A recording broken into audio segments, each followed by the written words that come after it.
Hojiakbar Qahhorov. Ko'rdik uni, ajoyib yana bir futbolchilardan biri. Mamlakatimiz vakili va uning raqibi Aziz Babayev.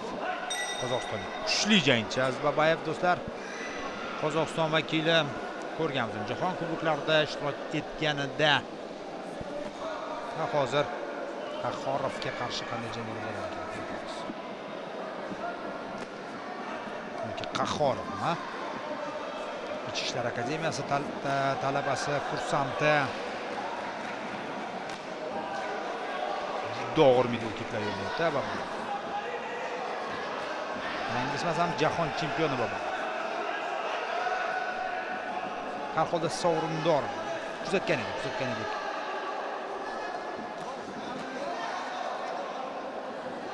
Kuchli zarbalar yo'llayapti.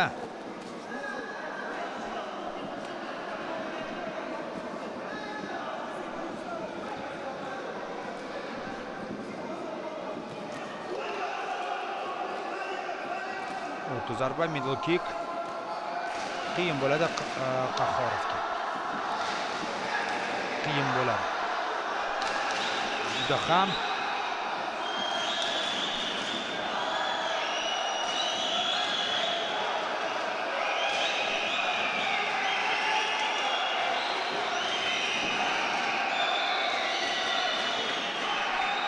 qanday qo'llab-quvvatlab boshlandi, jab o'tkazib boryapti.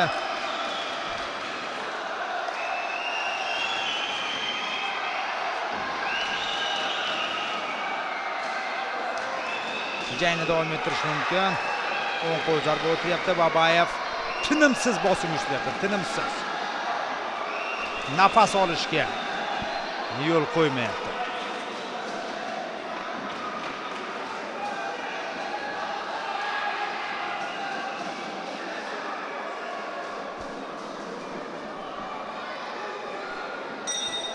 Birinchi raund yakuniga yetmoqda. Qarang, Orziqulov darhol yetib keldida, jangni kuzatishni boshladi murabbiylari bilan. Mana shu raqib endi katta ehtimol bilan Babayev finalga chiqadi va Orziqulov raqibi bo'ladi. Shuning uchun ham Hasan keldi. Va kuzatib boring.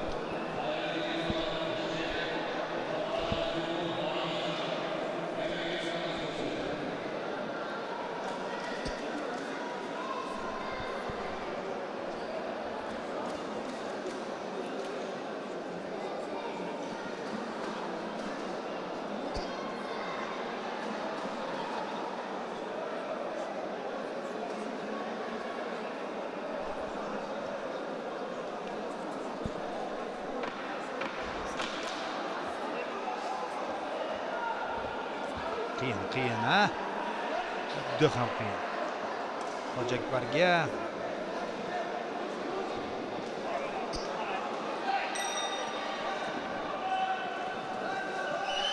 ikkinchi raund.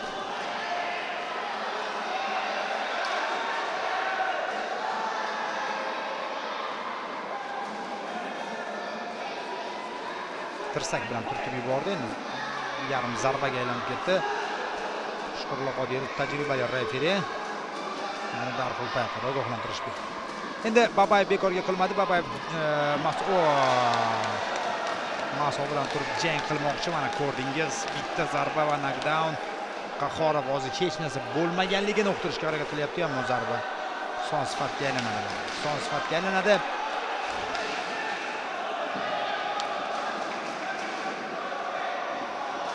Davom etish mumkin jangni.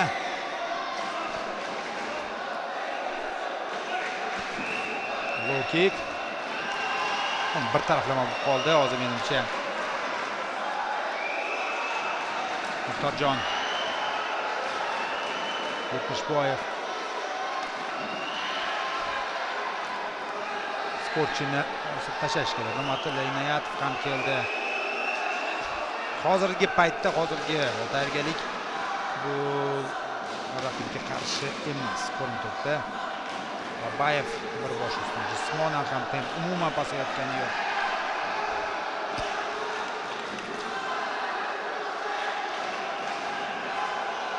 Bir yo'nalishda haqiqiy professional ko'rinib turibdi.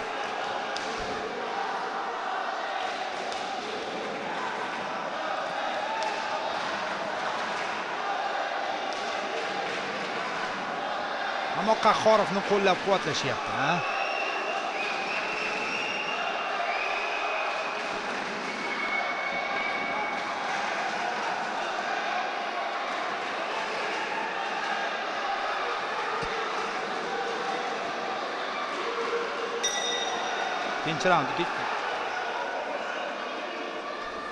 Ikkinchi raund yakuniga yetmoqda.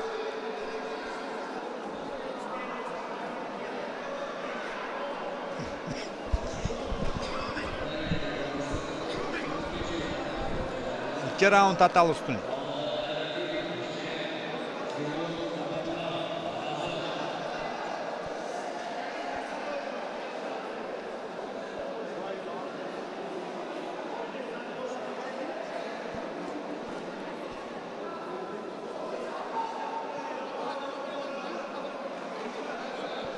Ko'krakka o'tgan ekan zarba, juda kuchli knockdown ham emas, ammo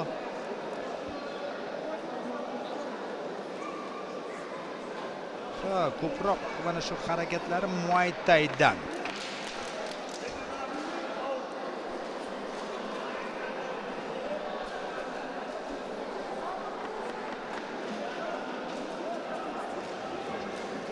Dirsak zarbasi, boshni egib zarbalar.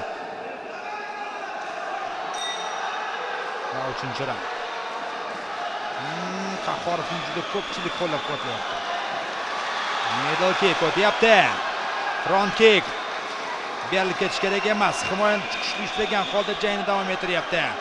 Qahhorov xarakteri bor yigitimizni. Xarakteri bor, yo'q emas albatta. Raqib o'ta kuchli, juda ham kuchli. Lekin ko'rsatyapti murabbiyning ko'rsatmalari. Inoyatov hozir tik turgan holda oldinga boshlayapti o'z shogirdini. Juda ko'pchilik tik turgan holda mana shu bahsni kuzata boshladi.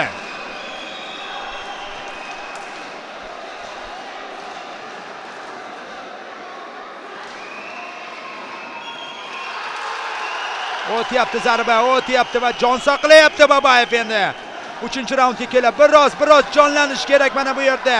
Qahhorov endi unga kirinch kerak emas, endi unga zarbalar kerak. Raqib charchar ekan, mana uning katta kamchiligi ko'ryapmiz. Inoyatov ham barcha o'rnida turgan holda hozir qo'llab-quvvatlashyapti. To'xta, step back, break deb aytib o'tganligini uqtiryapti Shukrullo. Qancha qoldi? 40 soniya va vaziyatni o'zgartirsa bo'ladi. Bitta zarba kerak buning uchun. 2 raundda borni berib bo'libdi. Qahhorov mana endi jonlanish kerak. Raqib yaqinlashyapti. Qahhorov bor deyapti. To'xta ishorasi berildi. 25 soniya. Inoyatov zarbalar yo'lla deb aytib o'tmoqda. Ammo yaqinlashgan zahotiyoq klinchga kiryapti. Raqib e'tibor qarating. 10 soniya ber boringni deb aytib o'tilmoqda. Tajribali kuchli Babayev, kuchli ham. On qo'l cross tizza zarbasi.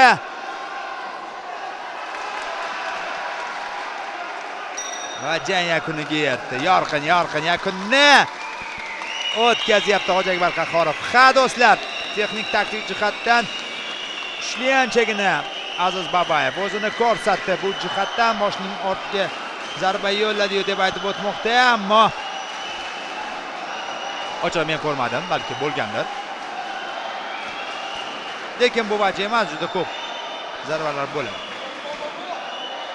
Yutdi Aziz Babayev. Hech qanday shak shubhasiz g'alaba qozonyapti. Ammo yakunda Qahhorov xarakterini ko'rsata oldi.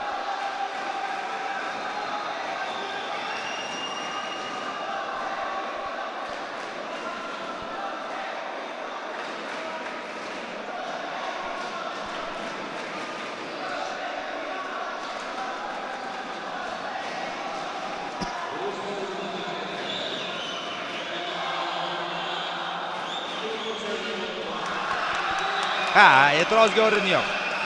Jangda g'alaba qozonyapti Aziz Babayev.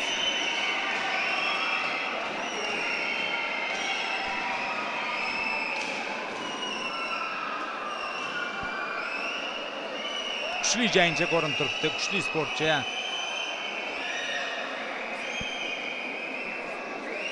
Ammo 3-chi raundga keldi. Har holda Orziqulov endi raqib kamchiligini biladi. Raqibning zaif nuqtasini bilib oladi. Bu jismoniy holat bo'ladi do'stlar. Hasanda esa aynan kuchli jihati mana shunda.